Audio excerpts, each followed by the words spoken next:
In this video, we're going to finish up the camper by putting in the doors, both the front and the back. In addition, I think we're going to need some sort of a support or a brace in the center of this large piece of plywood here in the roof. I think that, as it gets a little bit older and we get some humidity, it may want to sag. So we'll be doing that. Also, I need to figure what kind of hinge I'm going to use in the front and back. One of my earlier videos replaced the clamshell awnings on the house with the aluminum awnings that I welded together from hurricane shutters.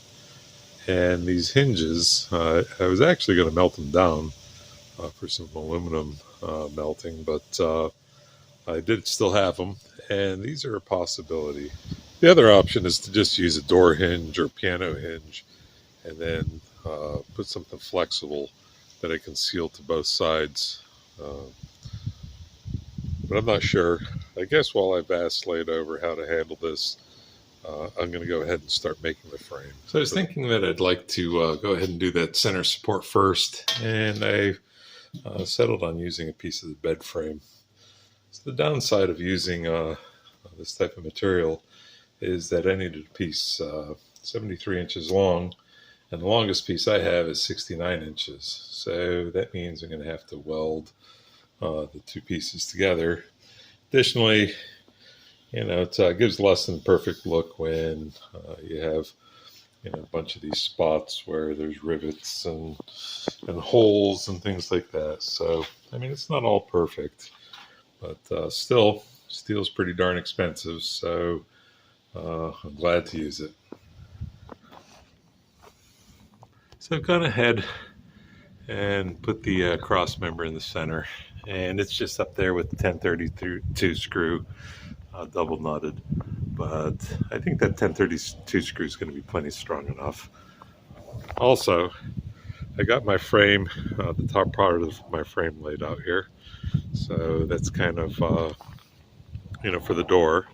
So I'll go ahead and get that welded up, and then the idea is I'll cut a notch out of here, and then bend this down so that it goes down flush to here.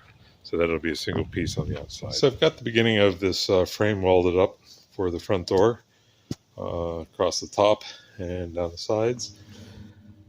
So I'm wanting to cut this webbing here without cutting the this part of the steel, so that I can just bend it down and re-weld the webbing to get my correct angle.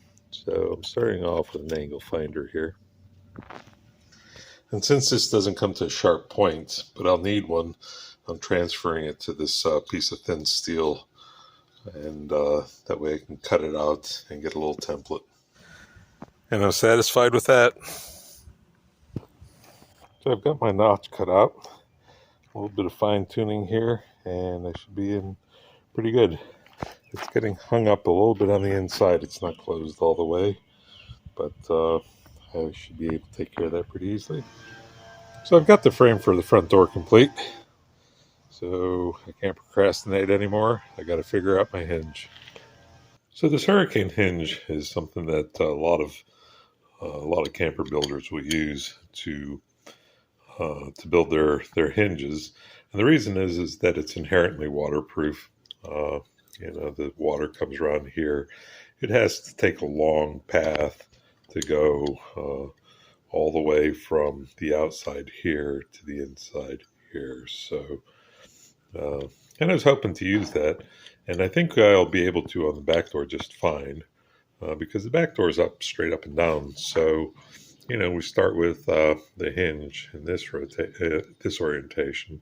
Then as you open the door, and it ends in this orientation. The problem here is that on the front, we're off at an angle here, not quite 45 degrees. And as we stick this hinge on here, we're already partially open. So we barely have any range of motion here to open the door. Certainly not enough to make the door useful as far as getting in and out of. So I'm kind of thinking, I don't want to have something like this for sure. So I'm kind of thinking maybe I need to come up with another solution for the front door. So as I try to figure out what the heck I'm going to do about my hinges, I went ahead and cut out this 2-inch notch right in the center of the frame so that I get my door latch in there. Fits in there nicely. There are no instructions for installing the latch, so I went ahead and welded it on these 2 square posts so that it had something good and solid to be up against. Additionally, I welded on this plate. It was removable from the latch, and then obviously cut out a little slot out of the bar. So I think this is going to give me a real good solid latch. So the trouble with this angled door is that as it rains, the water is going to obviously slide down here, and a lot of it's going to get inside. So I wanted a solution that's a little bit more passive rather than weather stripping and so forth, that if it doesn't seal perfectly, it's still going to leak. So what I've come up with is I'm going to add this piece of angle iron along the outside and then weld it up along the seam so that the rain can't get into the inside of this. So one thing I'm not sure about is if I'll need also a piece along here or not. So I guess that's to be seen.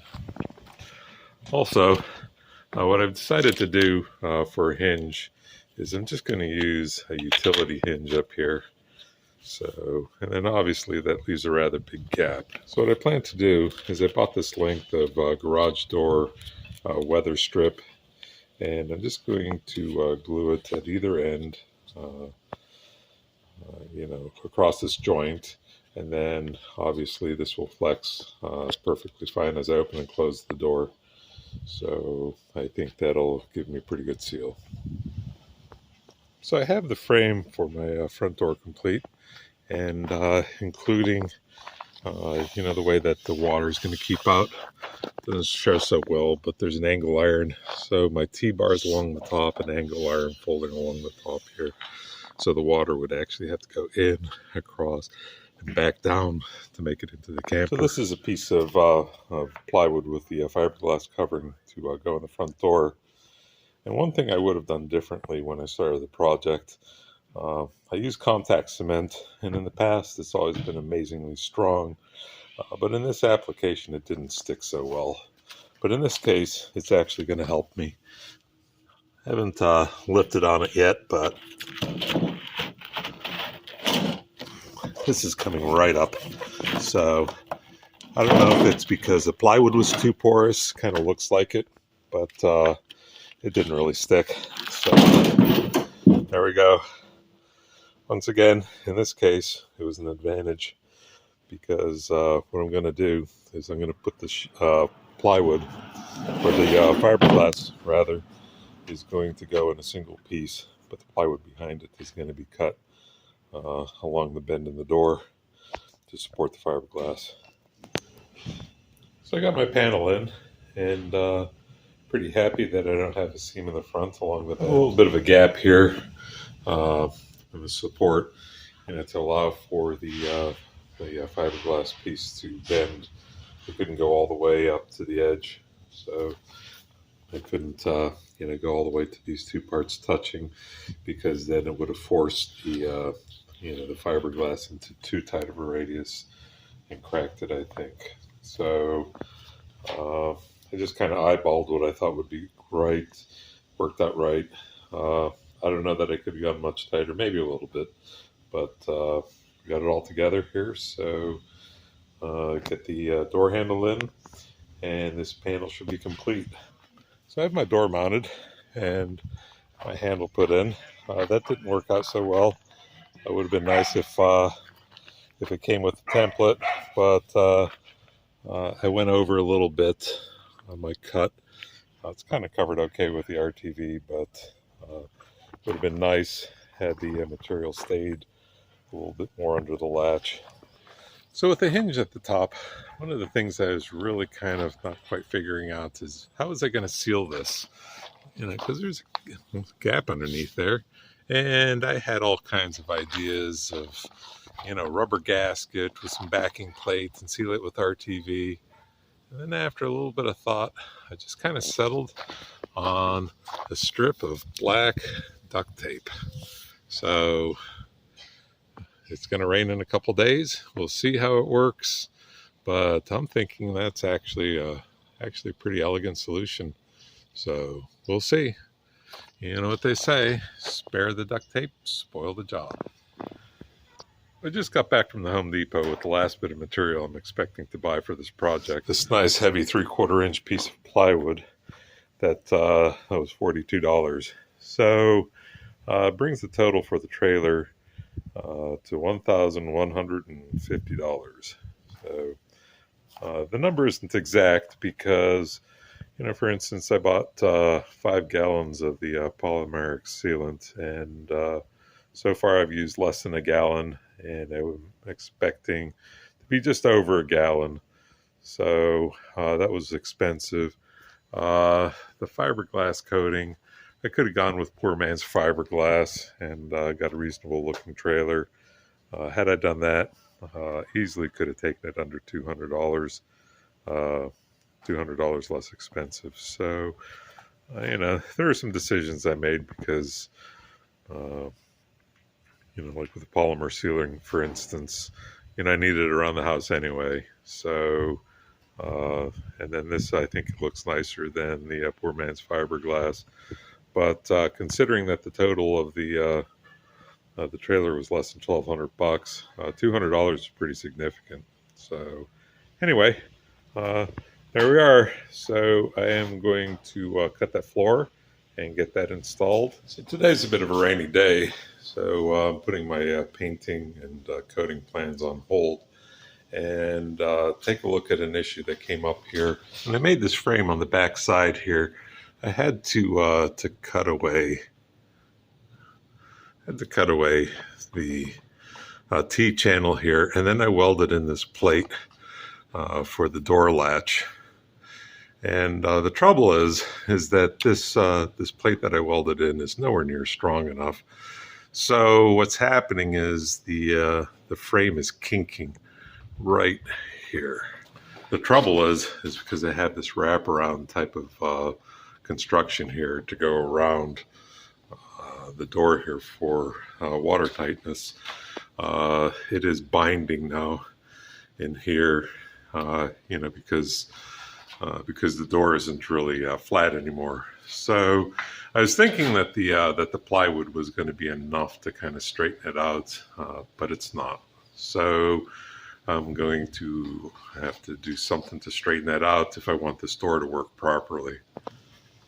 One of the things I'm considering is welding a piece of this T-bar directly across from that, and then afterwards I'll come by with another piece that kind of hangs down so that it'll be additionally like a handle that you could pull up from, so it'll be a dual purpose. And the other possibility would be to come in from this side and weld a piece here. So with this yardstick up in here, I can see that I've got it supported in such a way that the kink is out. So I guess I'm starting to favor the idea of having the angle iron on the inside. Reason mostly being that, all this wood and fiberglass is already installed, sealed in, caulked in, and everything like that. And the heat from the welding, if I weld this piece on the top here, the heat from the welding is going to damage that. And I'm not too interested in having to take that all out, possibly busting up that material. So I've got my angle iron welded in place, and it's got a little bit of wet paint on it right now. It's still not perfect, but it's a lot better. So this is the top side of the piece of plywood that we're going to be sleeping on, and I decided to try sealing it with epoxy. So instead of just the sealant, I had some epoxy left over from some of the boat projects. So I mixed about half of it up and threw it on this side. So while I've epoxied the top of this and sealed it pretty well, I believe, I decided to use the elastomeric on the bottom. And the reason for that is that the elastomeric the information on that says that it actually breathes. And if we do get any leak into the wood, I certainly don't want to trap that moisture in the wood. So it always seems to get in. You know, when I had boats, water always managed to get in.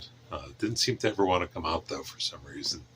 So anyway, hopefully that's the right decision there. So I've got my hurricane hinge cut to length for the trailer. I'm going to go ahead and take this piece off the bent, because it's going to sit up here like that. So there's no need for this to be sticking up. In fact, that would make it a lot worse. So using my hurricane hinge, I had it painted it black, sealed it in here with RTV, both on the top and the bottom, and then the hinge itself is inherently waterproof. So at least that's the hope and plan. So on the front hatch, what I did is I cut out a spot here and then welded this plate from the latch on. On this one, what I'm going to do is I'm just going to cut out these spots and then use the frame in place of this plate. So I've got my latch mounted, but it's only mounted at the end here.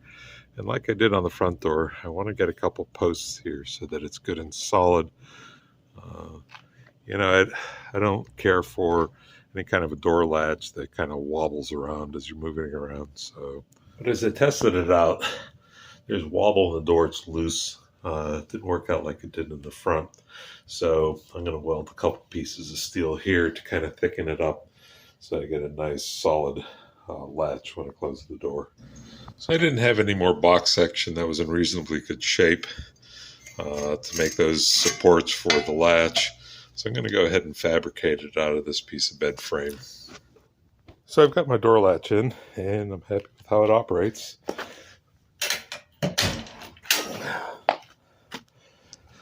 Time to put the last board in, and we're ready to go for our first camping trip, I believe. So I got my plywood cut out. Need to put a bead of caulk on there and then screw it in. I've got the skin in my back door. Need to get that lock back in, and that's going to require a little trimming. And I think that there's going to be a little bit of interference here. And then I need to do a little finishing. This support sticks out a little bit further. But other than that, this door should be complete. So I've got my back latch fitted. I added a piece of plastic here just to kind of give it a little bit more of a finished look. And I stuck it on there with some adhesive RTV. So it's kind of clamped there so that it doesn't move around while that RTV sets up. It's really cold today, so I'm expecting that it may not set up for several hours. But anyway, with that, my micro camper, bare bones, is complete. And we're ready to take our first camping trip. So all kinds of things that we're looking to do to embellish this. We're going to start off with some gas shocks to hold the doors open. Got some ideas for heating and cooling. Got a little mattress on the way for that. What we're going to do with the galley, we're still unsure, but at least we can start our adventures. Thanks for watching my video. Have a great day.